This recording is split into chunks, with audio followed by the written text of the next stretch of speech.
connection. All right, gents, going back to you in 3, 2, 1. You are live. And we're back? Are we back?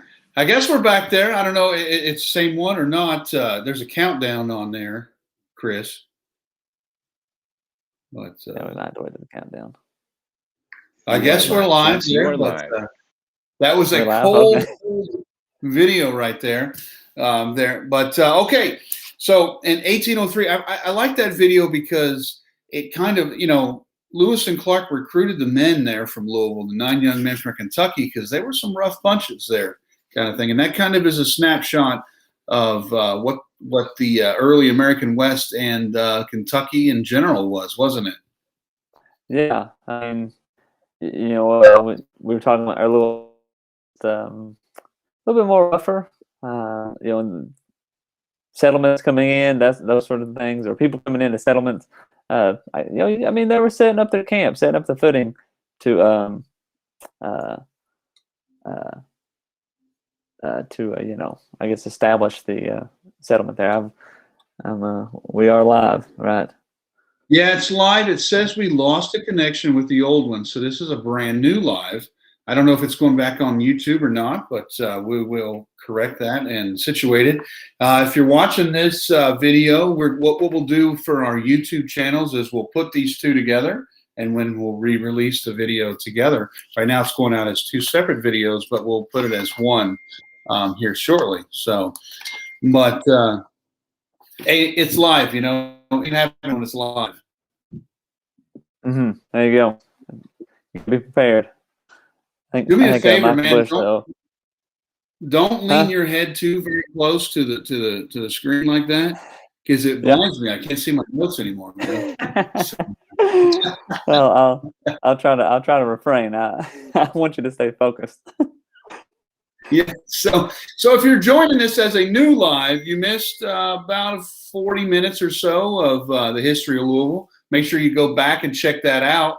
And if you're checking this out now, and you saw the other one, we appreciated that, and you're here to see the new stuff. So, but 1807, the first newspaper, the Louisville Gazette, is founded. 1808, the first theater. 1809, they dedicated the first church building. There you go. 1809, man. They're a little slow on the religion there. I mean, yes. I mean, it's kind of like crazy. I mean, they established a church there, 1895, but it took them 14 years to have a serious area there. Now, yeah, but I mean, things are beginning to boom. What kind of growth are we talking about? Explosive. And Louisville becomes eventually a very important religious area. You got the Louisville Seminary there. You've got lots of different Catholic organizations there, and Louisville it becomes a very important religious hub. Now, that's why I just wanted to bring that up, though, is because it didn't start that way. It started out as a rough town, kind of like Dodge City, kind of thing, where Marshall Dillon and stuff like that out there. But yeah, man. So it exploded because they could trade now. And then the other thing that happened, there's another reason why trade exploded in 1811. Yes. Steamboats. Yeah, man. There you go. Steamboats. Became extremely popular. 1811, the first steamboat called the New Orleans arrived in Louisville. But people were a little bit skeptical because, hey, man, you can go downriver pretty easy from Pittsburgh and stuff, but can you go upriver? Yeah. So about 1815, or in 1815. Huh?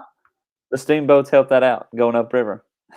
Yes, absolutely. In 1815, the steamboat called the Enterprise made its way from New Orleans into Louisville. And it was captained by a man by the name of Henry Miller Shreve. You may remember the town of Shreveport or Shreveport, Louisiana, that is down there. It's named after him. He has his own story. He's also somebody that I had a genealogy client with the last name Shreve. One of their goals was, how the heck am I related to this guy? And we were able to determine that they were second cousins 9 times removed from the founder of Shreveport, Louisiana. Real quick here. Carla says 400% growth there in Louisville during that time period. So that is Everybody's been massive. That is a massive amount of growth. Yeah, from 1800 to 1810, Yes. 400% growth just then, and then it just kept going. From then on, it just exploded. Louisville didn't it? Mm-hmm. Mm-hmm. Well, yes, I would say it quite much exploded, but I mean it had some hiccups in there. We'll get to those. So steamboats, though, I mean, if you need a steamboat, where are you going to get one from? Where are you going to? I mean, Louisville's right on the river there. They need steamboats. So what are they going to do? You start making them. Exactly. Start making your own steamboats. Yeah, so Louisville becomes an important hub for steamboat manufacturing. And it was about this time that 1813 New Albany, Indiana is founded. 1814 the town of Portland, Kentucky, that is now part of Louisville area there, is founded. And these areas that are manufacturing these steamboats become like a competitor almost to the city of Louisville as far as growth and manufacturing and things. Mm-hmm. Mm-hmm. Which, I mean, all eventually comes together for the big growth of the main city, I guess, if you want to look at it that way, which is typical to any city growth. But now we've talked a whole lot about Louisville here over the first 30 years of its existence and such, but we're going to go pretty quickly through some things there, Louisville, because we know at this point it has mass growth, and there's some big points about Louisville, and we're going to skip over some of the history stuff, but kind of hit on some hot points. So we got places growing. What do we need if a place is growing majorly? People are going to get sick. What are we going to need? A big hospital. In 1825, the Louisville Marine Hospital is founded.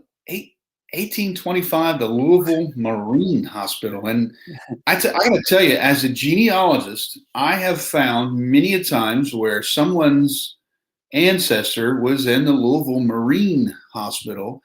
Later on, it becomes a Civil War hospital, and people got sent there even after the Civil War.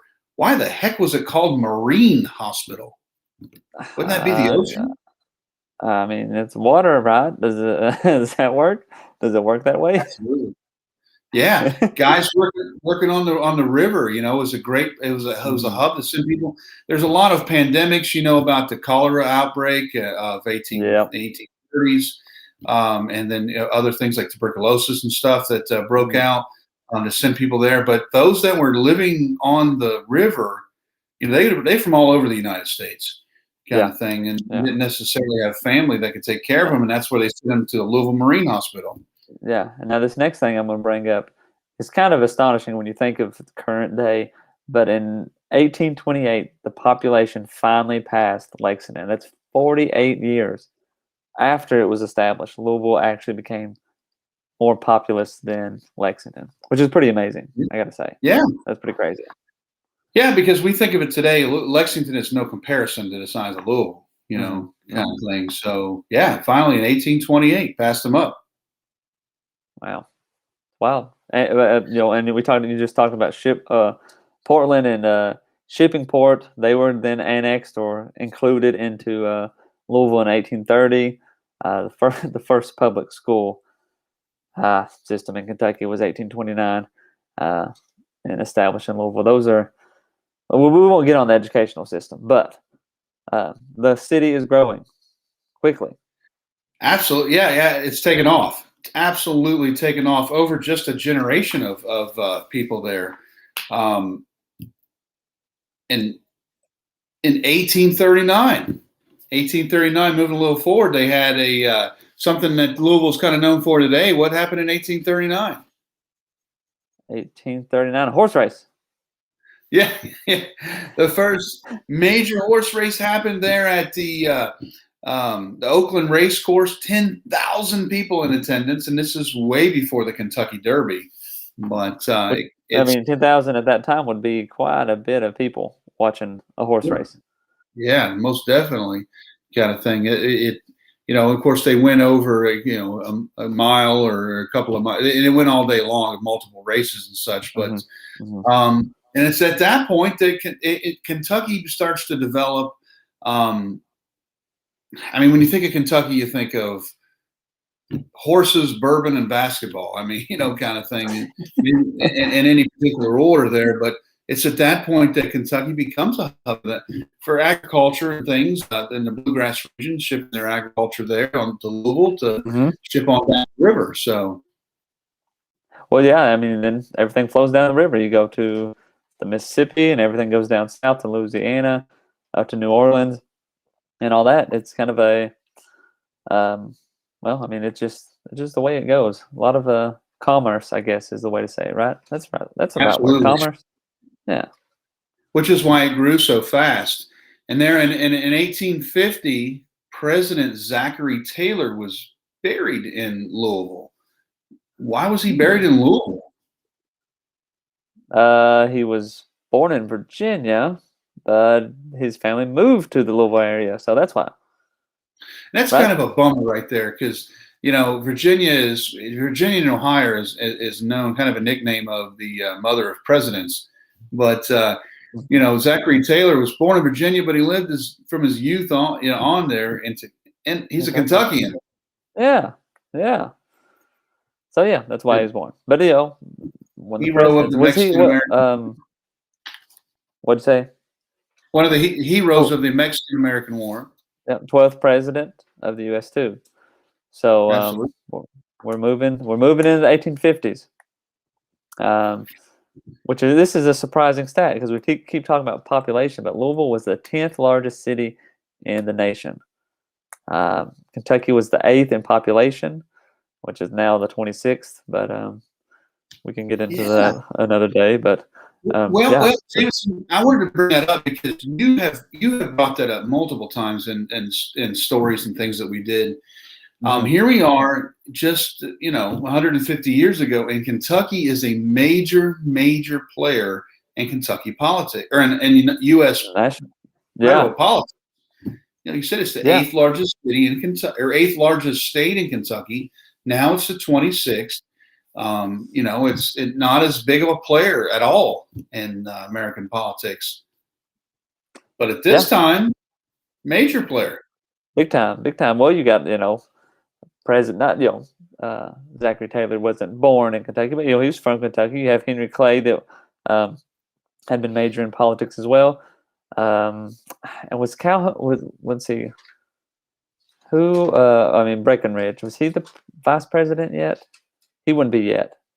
Not he wasn't about that time. But anyway, Kentucky's a big player. They were. A lot of it I would give credit to Henry Clay, of course, but Kentucky was booming. It was literally one of the biggest places. Yeah, Transylvania was booming. People was wanting to come to Transylvania, all that. Louisville was becoming a big city. Anyway, we're getting off topic. Louisville. Well, and like any other boom town, any place that's throughout American history, any place that's booming, there's a certain segment of the population or certain new segment of the population that moves to that area because there's lots of jobs that are available. They need lots of labor jobs, and who usually does menial labor tasks? Well, usually immigration or immigrants would be the one that would do those kind of jobs that other people don't want to do. Which brings us to are we to 1855 yet? That's where we're at. Yeah, so immigrants are flocking to Louisville. The population growing, and then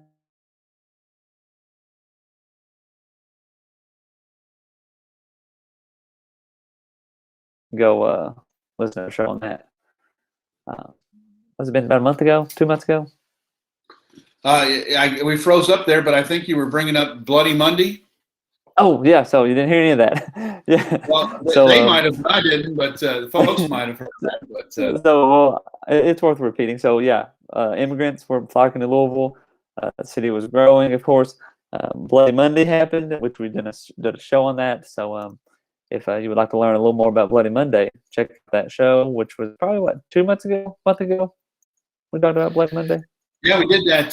Germans and the Irish versus the Know Nothings, the Wasps, The kind of Wasp, thing. yeah. Tons and of then, people. big riot, and then immigrants moved. Louisville kind of had a setback, and it kind of went a little down for a little bit. It picked itself back up, of course, during that time, but it was a bit of a rough time. Man, we're getting close to the hour mark. Well, I think we can go ahead and into finish up because we got some quick bullets here. I really think we can finish this up here. We're rolling into the Civil War of Louisville, and Louisville was a big Confederate stronghold, wasn't it? No, Union stronghold, big time. Union, yeah, absolutely. Major Union supporter. Even those people in the area that owned slaves actually were supporters of the Union. For many reasons that we won't go in major details tonight, but Louisville was never attacked. Yeah, which I mean, I guess then I don't know the Civil War knowledge to the greatest, but I guess they never really got that far north in that area. Perryville, I guess would have been pretty close. Lots of, John Hunt Morgan was in Brandenburg and then eventually invaded Indiana there kind of thing, but they never all the way. Sue Mundy, was captured there. Yeah, that's right. Yeah. Spencer County there and brought into Louisville to hang. But, it was definitely an important area for the Civil War, but was constantly occupied by Union forces and was a stronghold, probably due to the fact that something that I don't think we've talked about was the L&N Railroad. Oh yeah, that's right. We didn't bring that up, but Railroad. Gotta have the railroad. National Railroad put in there in 1850, which made Louisville a major a hub, kind of thing. Yeah. For travel and things. So it was a stronghold the Union had to hold. If they were going to hold Kentucky, they had to have Louisville. And it's never greatly threatened. I think Lexington was definitely occupied by the Confederates a time or two. So, 1875. So we get to the big horse race, one that just happened, right? What the big horse race was that the one there at William Whitley's place, right? Oh no, this is the big one, man. The Run for the Roses. The first Kentucky Derby is held, 1875. Yeah, absolutely. To this day, kind of thing, the Kentucky Derby, and who started the Kentucky Derby? Well, the Meriwether Lewis Clark Jr., which is very interesting. I mean, he's got a pretty strong lineage that he was the grandson of William Clark from the Lewis and Clark expedition and the grandnephew of George Rogers Clark. Yeah. Pretty big pedigree. So he was a rich kid, kind of a playboy. If you follow his story, he made many visits to Europe and stuff. He didn't live a normal life, I'll say that. Founded the Louisville Jockey Club there and created the first Kentucky Derby that's continuing in existence today. 10,000 people were there in attendance. And then 1 year after that, 1876, something that existed today also was founded, wasn't it? The National League was founded with the Louisville Grays as one of the charter members, but the Louisville Bats. Is that the team that's there now? The Louisville Bats. Yeah, the AAA team. We're talking baseball now. Was founded. Louisville was such a major city; it had a major league team. We call Major League, and something happened. There was a guy, that Pete Browning. He was known as, one of the best baseball players around. Was kind of in a slump. And he wanted a bat, right? Or we couldn't understand why he was in a slump, but a fellow by the name of Bud Hellerich was at the game, and his dad owned a furniture store. So he went back home and fashioned out of white ash a nice baseball bat for him. And there you go. That's how presented it to Pete Browning went on a tear, and he the orders of the bats went crazy, and then you have the Louisville Slugger. Louisville Slugger. Yeah, and we've got a story that we've got everything, the script's all ready to be made on the Louisville Slugger. That's coming there, a major story there. But when you think of Louisville, that's one of the things you think about is the Louisville Slugger and how that came about. From 1883 to 1887, they had a important segment of the World's Fair there in Louisville. Southern Exposition, right? Highlighted by Thomas Edison's light bulbs. So that's pretty big connections here. Yeah, Thomas Edison lived in Louisville for a time there too.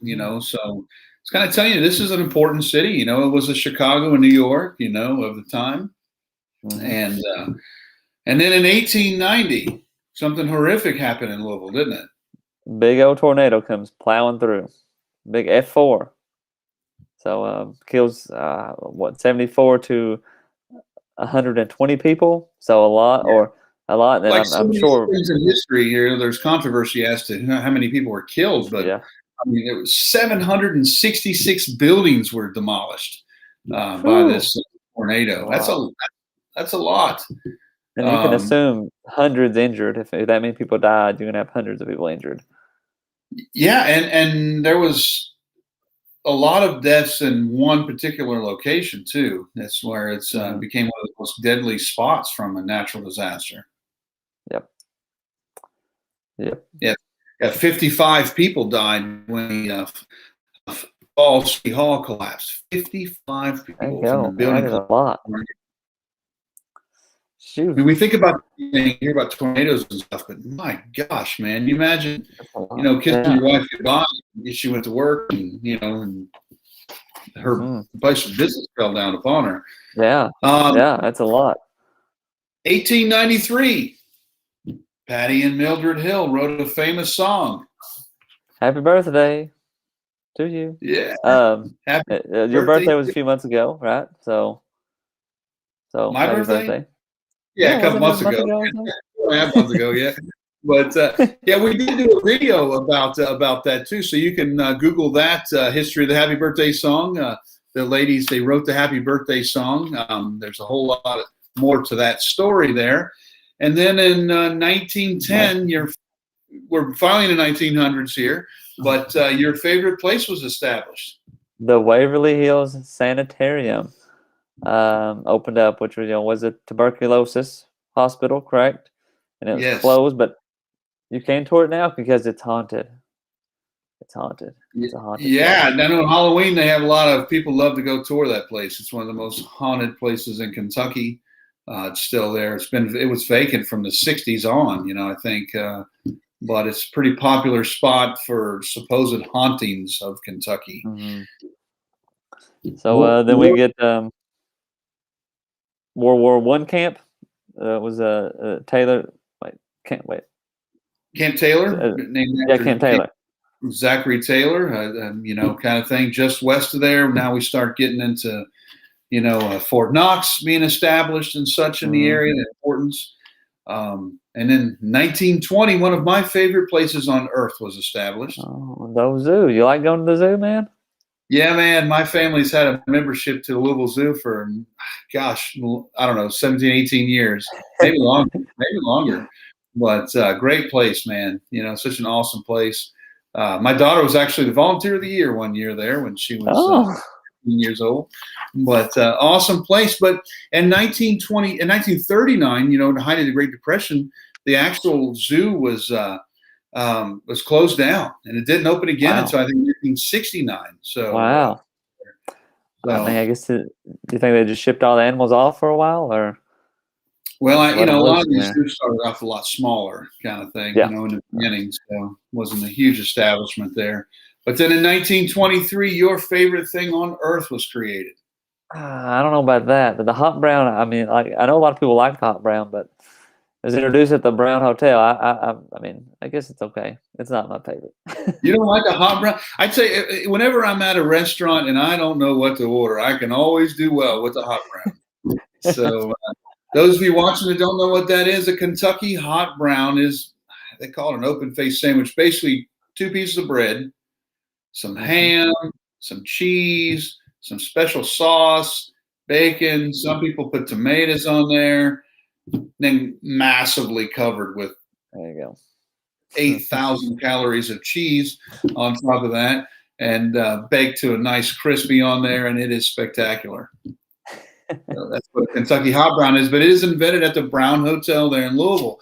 So there's a lot of people, I guarantee you, that eat Kentucky hot browns that don't know where it came from. So I would bet that, yes. So in 1931, the Belle of Louisville shows up, the oldest steamboat in operation, right? yeah, and it's still there today. I know lots of people that have taken tours. You can take a tour on it, take a ride on there, and get married on there, the Belle of Louisville. Man, I think it's almost 100 years old. I don't know. Yeah, I'm getting on that. It's safe. It's a wonderful time. And then we roll into something other tragic in Louisville. Great flood of 37. So, wow, evacuation of 175,000 people, 90 deaths, 70% of the city covered. So that's a lot of people. Yeah, 70% of the city was buried in water there, and a massive flood, tons of loss of life and business, and tons of people displaced and stuff. Major flood. A whole nother show in itself right there. The 1937 flood. And not too very long after that, Louisville starts a little bit of a decline. Yeah. I mean, people basically are moving out of the city, into the suburbs, if you want to call it that, and not so much in the metro Louisville area. But that is fixed in a way. In 2003, the city merges with the county, so you get the full Jefferson metro area population thing, something like that.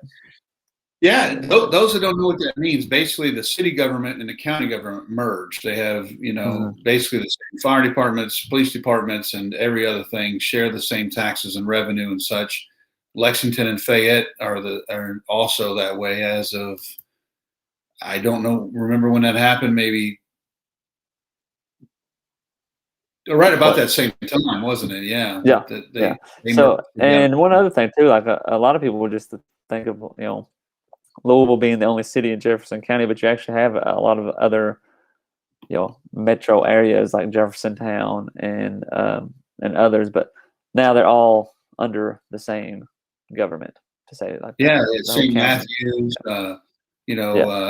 Lively Shively, over there. If you've ever been to Lively Shively, kind of thing. That's a special kind of area over there. But people that have been to Lively Shively always chuckle when we bring that up. But Portland, stuff like that are all part of that. We've just scratched the surface of the history of Louisville. What is it today? What is it? As in? Well, I mean, largest city in Kentucky, second largest city on the Ohio River, and the 29th largest in U.S. So 29th largest. So at one time it was the 10th largest there. Yep. Now it's the 29th largest. So it's shrank in importance and such, but that happens as population moves further west, and and shipping. Country grew, country gets bigger, populations move. All that stuff considered, Absolutely. So definitely important American city. We could talk about the history of Louisville for 6 months on here, but we've definitely hit the hot points on there. And we already did one. We did one day of Louisville history for an episode. So Oh yeah, covering the entire history is a lot. Absolutely. But we'll get to it eventually. A few people came on here, said Dave Brown said that he uses turkey for his hot brown, not ham. So that's interesting. Yeah. My wife switched to turkey with a lot of things like tacos and spaghetti, turkey meats later and stuff. I don't know about my hot brown though. I like my pig, man. So that's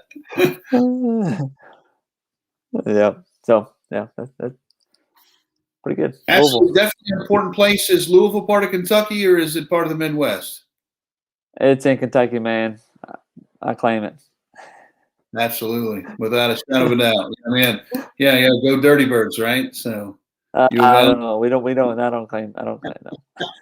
So, yeah, man. So, all right. Anything else you want to say about Louisville before we head out of here tonight? No, not right off. I mean, I always like going up to Louisville. A lot of stuff to do, check out. A lot of good history there. Um, we'll talk about Louisville history. I know for sure on the podcast and on here too as well. So more Louisville to Absolutely. come. Yeah, man. So we'll see you here, guys, next week. We, hope that you enjoyed this brief history of Louisville. And hey, remember, family tree nuts. Let our nuts find the nuts in your family tree.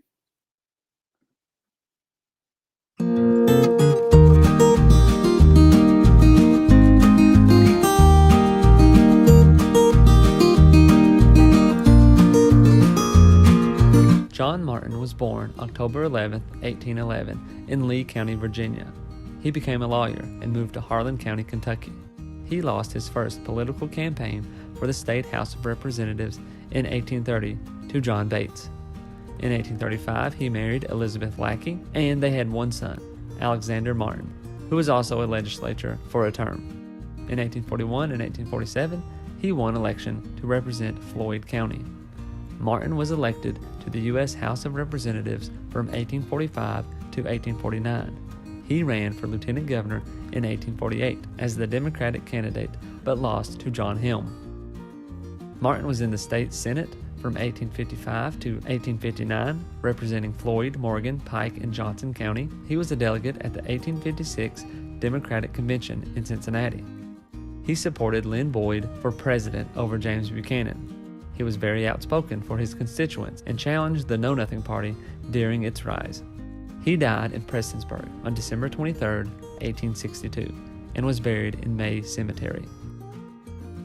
I hope you've enjoyed learning about John Preston Martin. He was a lawyer and a politician who stood up for the people of Eastern Kentucky. He served Kentucky in many positions, and Martin County, the 116th county in Kentucky, was named after John Martin. Don't forget to try out audibletrial.com/kyhistorypod to get a free book of your choosing. Like, subscribe, and hit the notification button for more Kentucky history content. If you'd like to support the channel, check out our Patreon page at patreon.com/kyhistorypod. Find us on these social media platforms and check out the Kentucky History Podcast on these podcast platforms for more in-depth history of Kentucky. Thanks for watching, and we'll see you next time.